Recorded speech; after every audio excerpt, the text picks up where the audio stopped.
students are committing suicide because of depression.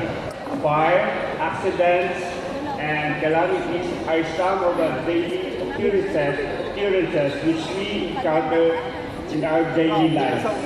Thus, it is fitting that we have to prepare ourselves for all of this. So, we have to be administration and listening staff.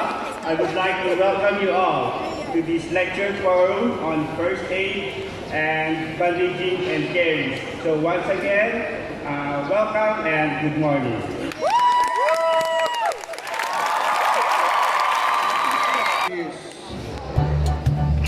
Palihog lang, line.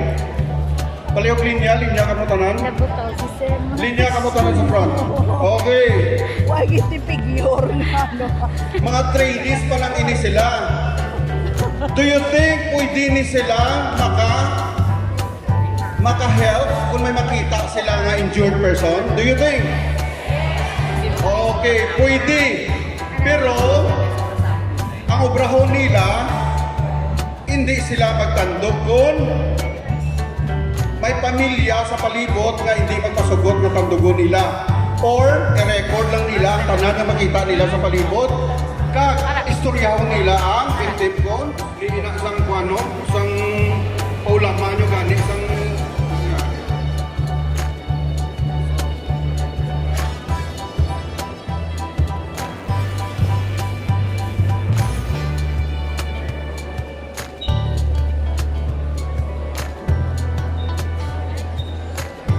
Okay, triangular of the chest.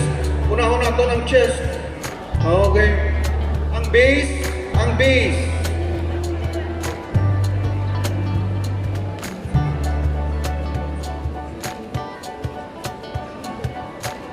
Binbin. Grabe gali, no? Kung sulubra ang excitement. Ang pilas, ari diri sa atubang either nasunog or napilas, no? So, dapat natong tabunan. Okay. Square knot. Square knot. Triangular of the chest. Okay. Okay, tapos na. Okay, sa tubang, amuni sa likod is amuni ang itsura. Okay, so i-check na ito kung naka-square na.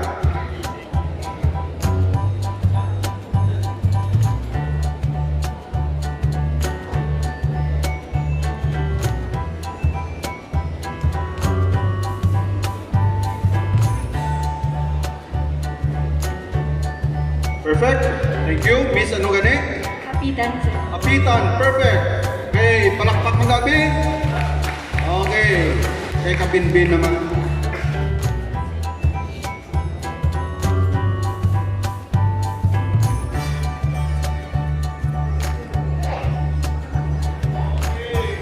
Kabinbin. Perfect. Okay, palakpak. Next. Ay ang chest to ibulos na sa back. Sa back naman kita, sa chest naman kita square na. Okay. Next. O kulang diri ho. Isli na dito sa kapisang insakto. O pungko. Sa back naman ang pilas or ang sunog. Okay, go.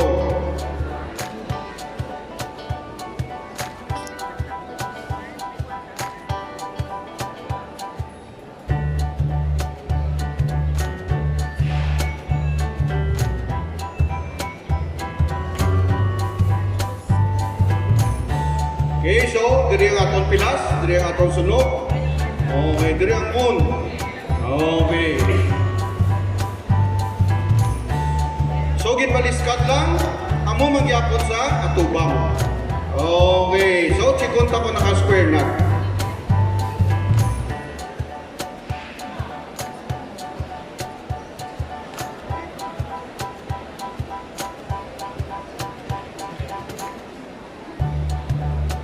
Very good, Miss. Retirasyon. Retirasyon, very good. Palakpak kami ka retirasyon. yun? Okay. Okay. So, i-check pa.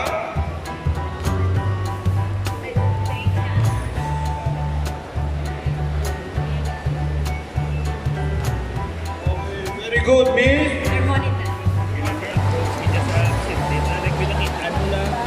Make a grab back.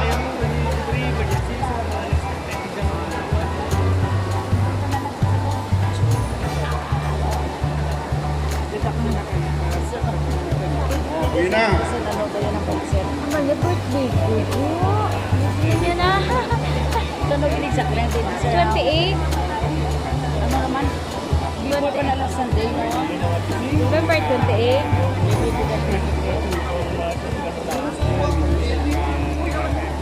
Siguro naman, last birthday. Ang pasyente, pang gabuling. Ang pasyente, way ka pamunong. Dito gabuling. 28. Mga sexual harassment ko di ka sobra nyo. Di ano na ninyo? Krabat anay sa hawak. Oh. Ano na ho? Sulod din ho. Ang microphone.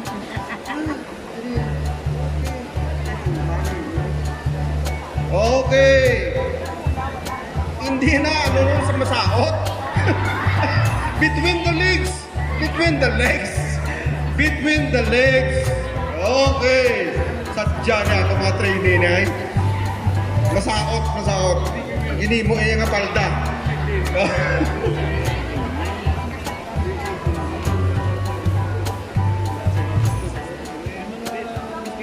We're not.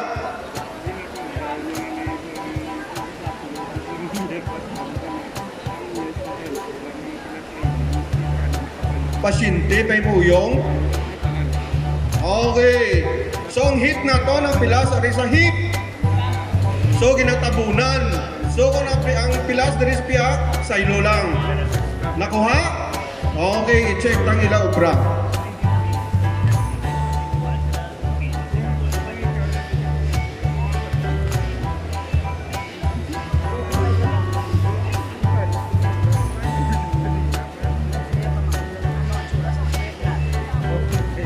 Okay. Ang square na, chikonta, eh.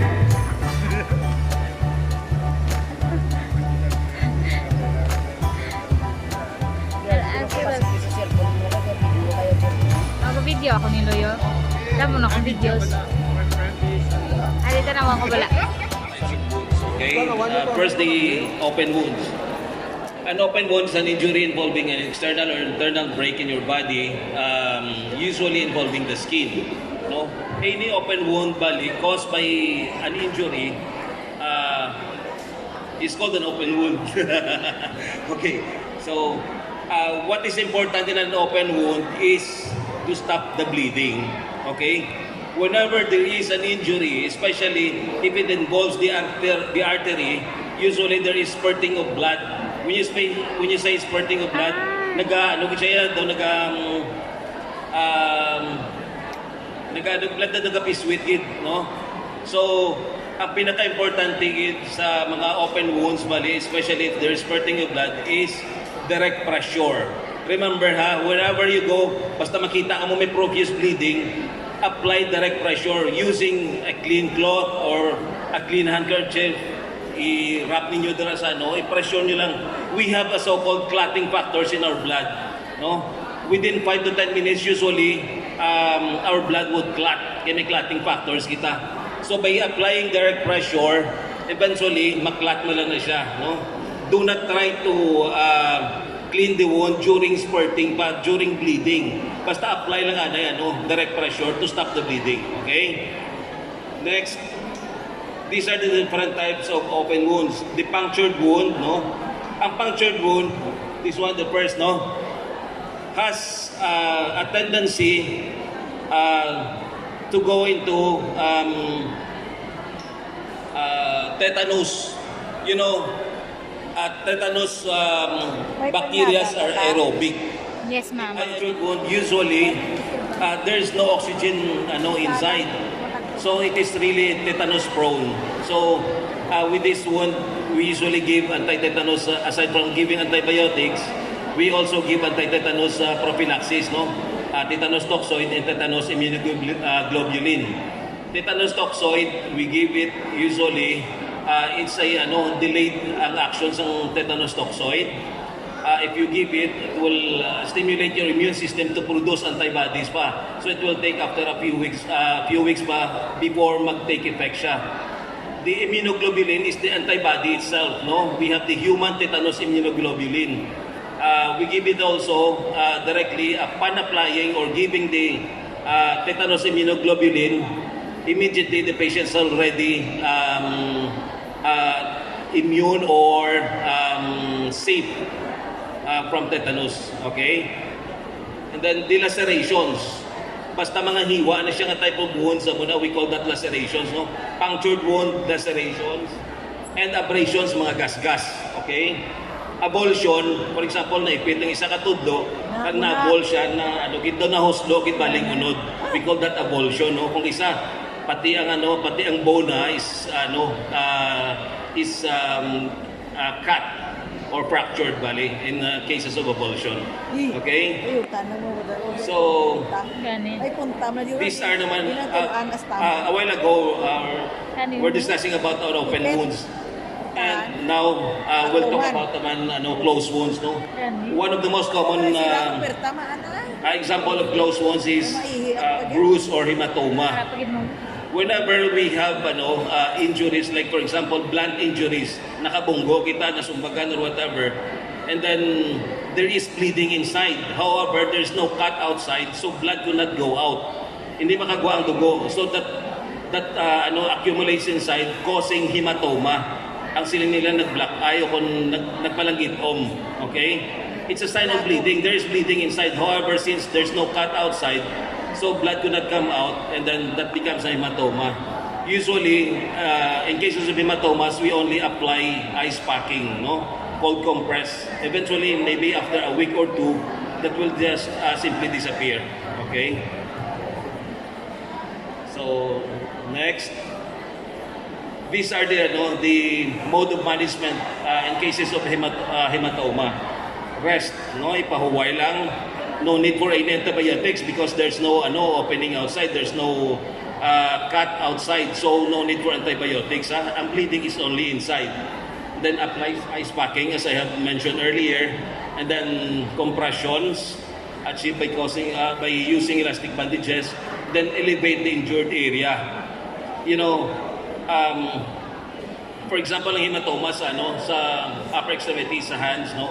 And then you try to lower it down, the more pagiging nag-ooze dira ang blood, because blood is being pulled down by a gravitational force of the earth. Okay, so whenever there is bleeding, better gin nga elevate to prevent accumulation of blood to the lower extremities, bali. Okay, then the sprain. Common ini nga injury gid here at school and then even at home, no? Especially you would see this during mga sports injuries, no? Basketball, volleyball, inang pagtupa pala naglumpat and then pagtupa alang-alang ang pagtupa niya bali, and then the sprain. When you say sprain, it's an overstretching of the ligament. Actually, there's no fracture in that, no? There might be swelling, soft tissue swelling. However, there's no break, there's no cut, there's no fracture, only overstretching of the ligament. So all you need actually, in any injury, always apply cold compress, hindi warm compress. Cold compress, usually ice, has an anesthetic effect. Okay? When you apply ice, bali, it reduces swelling. Okay? So, there's different, signs of swelling actually. Characteristics or manifestations of swelling. There is pain. We call that, there is pain, there is heat, there is swelling, and there is redness, okay? So by applying ice, we could, ice, as I have said earlier, has an anesthetic effect. Naganam siya kung butakan mo ice ang isa ka area eh. So, nagadula ang pain. At the same time, it has a vasoconstrictor effect. nagakipot ang ugat. So when there is swelling, nag-reduce ang inflammation. Okay, so madula ang pula. So the more you apply, for example, if there is an injury and then you apply warm compress, the more na ginapadilate yung blood vessels, nagahitad siya, mas nagaswollen, mas nagapula pag siya tapat. But by applying ice, naga-reduce ang swelling, nagadula ang pain, and ang redness mismo makontrol natin. So that's why the first, tandaan nyo, first 2 days or first 48 hours of an injury, always apply ice, not warm compress. After 48 hours, you could start siguro, pwede na ka maka-alternate warm and cold compress. Okay? And then, these are the different types of fractures, no? Fracture is a broken bone. Bone may be completely fractured or partially fractured in any numbers of ways. So the normal bone and then the transverse fracture. Bali as in, transverse fracture as in nakat dito sa tuga, no? And then oblique, gabalasbas ang ang fracture. Then spiral, nagapalibot, kaya gabalasbas man. And then comminuted fracture, meaning doon nakalapudpud, kaya tulaan. Okay? There are several bone fragments, bali. And then avulsion, usually sa head sa mga femur, o kung ang femur diri sa atong gapaano, then humerus naton. Usually, when you say avulsion, nakutugid ang head, bali sa femur o kung sa humerus. And then the impacted fracture is usually caused by an infection, the fissure, and the green stick fracture. Usually ang green stick fracture mo ni siyang mga open fracture bala nga nagagwa kidya ang bones sa skin. Okay? So remember also during any injuries, no, sports injuries man, car accidents or whatever man, mga fall, nahulog sa balay ninyo, do not bring the patient to the hilot. Common practice nato ni pahilot kasi anong hiluton diwali sa sang tawag ni sa manughilot. They don't know what to do actually. Sometimes there are cases na after an injury there is a so-called hairline fracture. When you say hairline fracture, daw buhok lang kadako ang crack sa tulan, hindi na makita gani kung isa. Even sa X-ray sometimes you could hardly see it, no? Pero because of hairline fracture, gindala sa hilot, ginlubag-lubag sa manughilot, nagdako pagitapat. So doctors also do hilot, no, or we call that close reduction, but after requesting an X-ray so that he would know kung paano niya hiluton ang tulan. Okay, duha ka type of management bali sa mga fractures. We have a so-called close reduction, ginahilot man sa doktor, but after seeing first the X-ray para mabalaan niya kung di niya itulog, kung di nang nagliwas, right? There is also, especially sa mga cases, sa mga total breaks ang bone, we have a so-called open reduction na ginaoperahan na hindi na pwede nga hiluton kundi operahan agad. We call that open reduction and close reduction. Ang close reduction naman sa lingkod ginahilot kaina, ha? Pero after requesting for an X-ray. So, tandaan nyo gid kay common gina nga practice naton wherever we go that whenever there is an injury, ginapahilot dayon naton sala gina nga practice. It's a no-no sa medicine, okay? Then treatment for fractures. Of course, we need in any injury, as I have said earlier, basta may bleeding, we need to stop the bleeding. Okay? Kaya karon ma-hemorrhage ang pasyente, he could go into shock kung maubusan siya sa dugo, bali. Okay? So, stop the bleeding. If it has an open wound, apply pressure to the wound. With a sterile bandage, a clean cloth, or a clean piece of clothing. And then immobilize the area. When you say immobilize, hindi yung sagad hulag. Because if there is a fracture, the more na hulagon mo, the more pag-idyasin na magliwas ang tulaan. So that's why nga, we apply splint sa mga cases of fracture. If we suspect fracture, we apply splint. And then sometimes mga bandaging, to immobilize the area, to prevent further damage ng area. Okay?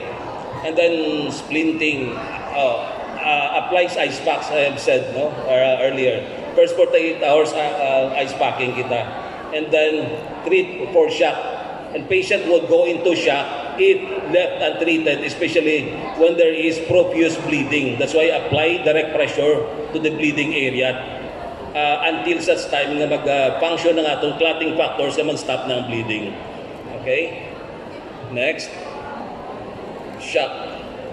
Okay, na-discuss natin earlier, no? Excessive bleeding would lead the patient into shock. When you say shock, signs and symptoms of shock, there could be very low blood pressure, drowsy, ang pasyente nagapatuyo na kinubunubon ang blood pressure because kulang na gid ang fluids kag ang blood sa iyang lawas. So, whenever na kulang ang blood, kulang ng oxygenation because blood carries oxygen and nutrients. So, kung kulang ang blood supply isang oxygen kag nutrients sa brain, patient would go into shock and cerebral hypoxia or very low oxygenation to the brain. Okay, syncope, also known as fainting, is a sudden loss of consciousness, usually temporary and typically caused by a lack of oxygen in the brain. Manigid-discuss ko man earlier nung naguna lang ako. Gulpilog lang nalipong ang isa ka estudyante or whoever man, no? Sometimes because of cerebral hypoxia. So, we would know that by kung ginadala sa klinik ang pasyente, we try to check for the pulse oximeter, no? Gina-check naman oxygenation level sa sa blood. And then kung drowsy ang patient with profuse sweating, that's on very weak pulses and very low blood pressure. Those are the signs of shock valley and syncope. Okay. Next, animal bites. Common man nga ng mga situation at home and here also at school. Okay, no, animal bites ay iban kung isang kagat sang ilaga, kagat sang kuring, kagat sang ido. Before, we have a different protocol, no. Sa una, whenever there is, for example, dog bite, we try to ask the patient if the bite is provoked or unprovoked.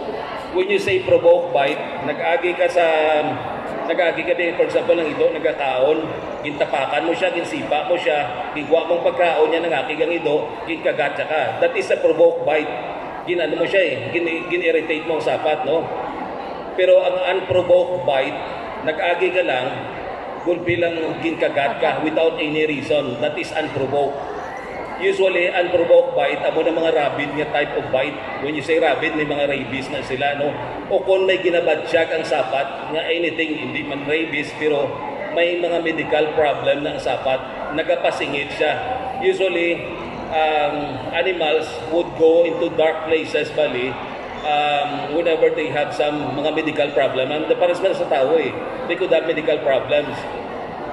Especially kung rabid sila, once nga makainom sila tubig or maigo lang sila, even sang ordinary lang hangin, mga electric fan, nagkakos sang bronchoconstriction, nagaspasyo ang ilang airways, bali, so hindi sila makaginhawa. That's why nagapanago sila sa mga dark places. No? So kung kisa makipot lang sila gamay, nag-aagi ka lang, that's why mga gat sila, even without provocation. So amo na ginatawag natin nga unprovoked bite. Usually, ang unprovoked bite, amo na siyang daw, base may possibility isang rabies. Mulain na iya, ang ginsipa mong ido, gintapakan mo siya, kung gin-irritate mo siya, and nagbato mo siya, kagin-kagat siya ka. So, right now, before, in cases ng mga bites pali, since the punctured wound, nila may pangang ang ido, punctured wound na, we give also, aside from rabies vaccine, we also give tetanus vaccine. Kaya prone na nagyapon sa tetanus ang punctured wound yung discuss natin earlier, right? Pero subong, we have a so-called bite center, no? Sa provincial hospital and I guess sa Don Benito. So whenever there are animal bites, we refer the patient directly to this animal bite center. Sila na nag-decide kung whatever man mga anti-rabies medication they're going to give. But usually, aside from anti-rabies, they give also anti-tetanus vaccination as well as antibiotics because it is an open wound and aside from tetanus, it could also be infected by some other bacteria as other than tetanus. Okay? So, HTIG and tetanus toxoid na discuss natin earlier, no? Human tetanus immunoglobulin and tetanus toxoid. Okay. Nosebleed, ni damo mga kami cases there is a clinic that mga students balik comes to the clinic with nose bleeding. Okay. In cases of nose bleeding or medical term for this is epistaxis. We usually let the patient rest and then ginapaduko naton, hindi nga ginapatanga. Okay? Dason still ginapinch ang nose. The paras man na any bleeding, direct pressure man. So by pinching the nose bali, we try to constrict the blood vessels bali nga nag-break and nag-bleed. And then after a while lang siya ma-stop na lang ang bleeding. By applying cold packs bali sa agtang sa ulo, we try also to cause vasoconstriction. Ginapakipot nato ng ugat, no? Hindi labaab nga tubig. Remember, ang init naga-cause vasodilatation, nagahitad sa ugat. Ang tugnaw nga tubig naman or ice naga-cause vasoconstriction or nagapakipot sa ugat. Okay? In cases of epistaxis, most common causes of this pwede man yung chronic rhinitis or sinusitis, no, allergic rhinitis. Inabalang whenever there is rhinitis, for example, when you say rhinitis, inflame ang nasal mucosa sa nose. So whenever nga mag-sneeze lang sila o magsikma lang tubo, pwede mag-break ang blood vessels kaya inflame ng daan, causing epistaxis or nose bleeding. However, if these symptoms would continue, we refer the patient either to ENT specialist, eyes, ears, nose, throat, to check whether it is really caused by rhinitis or it could also be a sign of a blood disorder like mga leukemias. So we try to examine also the blood. We request for peripheral blood smear and other blood parameters bali to check if ang problem sa pasyente is caused by a blood disorder or blood dyscrasia other than mga rhinitis or inflammation of the nasal mucosa. Okay? So, discuss natin. Hyperventilation. So, pag hindi, another problem which is very common here sa school. This is the first school nga nakita ko, grabe, mag-hyperventilate, doon dululungan. Kung isa tagwalo, kabilog, tapulo, kabilog. Pag-abuti, grabe nga hapo. Hyperventilate. When you say hyperventilate, dasig ang breathing. So, kung dasig ang breathing, hindi maka-exchange maayo ang oxygen kag ang blood carbon dioxide sa capillaries naton. Kaya eksakto taning ang breathing, pag inhale naton, it takes a few seconds, maybe 1 to 3 seconds before kita mag-exhale para maka-transfer gid sa capillaries naton ang carbon dioxide and oxygen. But in cases of hyperventilation, rapid breathing usually ang kakatabo, no? So, ang ginahimo na namon, assure the patient nga to relax, no? Assure lang siya nga wala sa may matabo sa iya, pakalma lang siya, and then eventually, even without medication, it will just simply disappear, no? Dugay-dugay, hindi na ganikalisin siya ang pasyente, okay naman pamatsyag, gulpi lang, nagagawa na, wala na kami ganikabalo, nagawa naman sa clinic gali, no?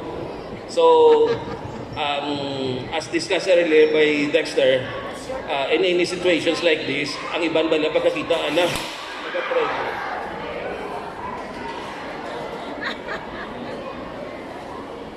Pagdala sa pasyente sa clinic, for example, nag-tremors, nagapalangurog-ngurog, and at the same time, nag-hyperventilate, gasala ng iban, so ginakulbaan na. So once nakulbaan na kita, hindi kita makating mayo, hindi kita kabalo kung ano himuon naton, basta kita mismo nagapanic, no? So, to give you an example, may case kami before. When I was I resident physician sa doctor's hospital. May isa ka family, prominent yung family here sa Iloilo. It's been their practice na every weekend nagkakita na sila na magulutot, nagpauli sila sa ila, nagka-visit sila sa ila, mother kag father. Okay? Kada isa sila may mga salakyan, mga prominenteng ang pamilya nga no. One time during lunch time, ginatake sa heart, no. Nag-chest pain ng ilang father. So, nagsinala-sala na sila tanan. Dason masighambal sila, sige rush natin sa ospital si daddy nila, no. And then 5 sila ka mga kabataan. Okay? And then usually allergies are acquired. Halin na sa genetically acquired, halin sa mga parents ninyo. So the best thing to do whenever you know kung ano nga bagay ka mo allergic, likawan ninyo. Kay amo man gyapon masulit-sulit lang kita na sang treat, mabalik na lang siya gyapon. Okay, especially sa mga food, inhalants bali, and other forms of allergy. Okay. Next, poisoning, no? The condition of being affected by or contaminated with poison. Symptoms of poisoning may include nausea, diarrhea, and vomiting, no? Ang common nga mga problems hindi kalabanan kay kaka-poison ng mga kabataan because at home sometimes common practice man sang iban yung mga ginikanan ang mga chemical nga iban wala sang label gina-transfer nila sa mga botilya, for example sa soft drinks. So happy sa mga kabataan kung gisaya soft drinks ina then immune sa kabataan when in fact poison wala sang label, and then di pala ang caption per me put all medicines beyond the reach of children, right? Kaya mga kabataan, very curious na yan mo. Pakita na nasulod na isang botilya, for example, sang coke na imno lang nila without knowing galing ang mga poison na yan. So actually, kung isa sa mga ginikanan natin, which is hindi sila careful, especially sa pag-handle sa mga poisonous nga mga materials, no? Sa hospital nagkakatabo that's why gina-label na ginsubong. In cases of mga patients with renal insufficiencies, we usually request for 24-hour urine collection. 24 oras na ginasupot ang ihi sa pasyente. Ginabutang na sa ref. No, kaya gina-examine nila siya after 24 hours. So, kung kasama lang may mga juice kung isa ginabutang, wala sang label, iba yung nurse pag-abot nila, abi na ay salamat may juice dito, wow, kung sa pag-inom ng ihi, gali. So, be careful especially in transferring all these substances from one hindi na original nga mga bottles. You have to put some labels bali so that people would know nga hindi na siya ilinon, it's not potable bali, but those are poisonous substances. Okay? First aid tips for accidental poisoning. So, skip na. Amo na to. Halip na. So, meantime, those are mga most common lang nga problema sa natin sa school, then at home, ang i-discuss natin whenever we have some time later on, we'll try to discuss other, may mga bites and stings pa na May mga, aside from dog bite, mga cat bite, meron pag mga snake bites, no? Usually sa mga snake bites you would know kung poisonous siya o hindi. Kaya usually ang poisonous na snake may bangkil siya kaya na nagagawa ang poison niya. Tapos may araman niya mga snakes wala nga constrictor tawag sa ila. Ginakuga nila, grabing muscles nila, kusog sila kayo ginakuga nila ang ilang prey before nila lamunon. So they don't have poison. Basta ang snake malaria sa mundo niya without fang, usually constrictor na sila, hindi sila poisonous. So ang may pang niya, ang may bangkil, amo na may poison na kadala, ginapatay nilang ilang nga tawag sila nga prey before nila kaunon. Pero sa mga constrictor siya ginakuga nila. Okay, so may mga spiders pa ng mga insect bites pa kita nga discuss later on. Pero meantime, those common problems na i-discuss natin. Thank you so much. Unless you have some questions, I feel free to ask. I'm very willing to answer your questions. So, wala. Thank you, Doc.